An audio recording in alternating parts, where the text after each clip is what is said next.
Imagine this. You're at the beach and suddenly, boom, a fuel spill turns the water into a toxic rainbow. But what actually happens? Let's break down the science with simple. First, the fuel just doesn't sit there. Thanks to the fusion, a fancy word to call spreading out, the fuel goes from a thick, gunky spot to the cleaner water. But here's the twist. Acting as if I was the fuel, it'll be like, no, I'm not dissolving. Unlike sugar and water, fuel does not dissolve on water. They hate each other. So it just flows. That's why it's waiting to cause trouble. Some fuel escapes into the air. That's called evaporation. But what happens to the rest? Surprise, toxic party all over the water.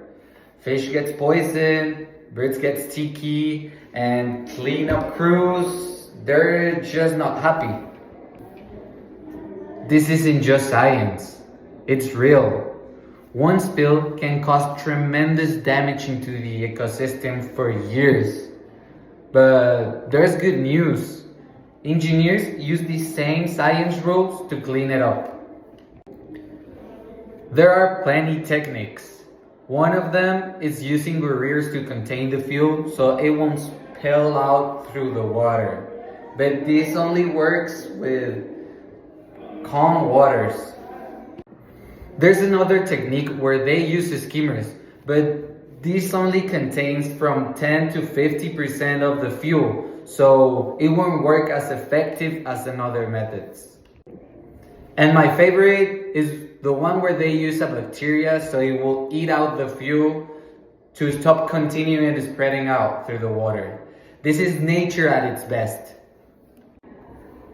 I think the best technique will be to prevent this from happening, but it also helps to be aware of what to do in case of an emergency. So it will be easy to just stop the fuel from spilling all over the water and contain it in just a small area.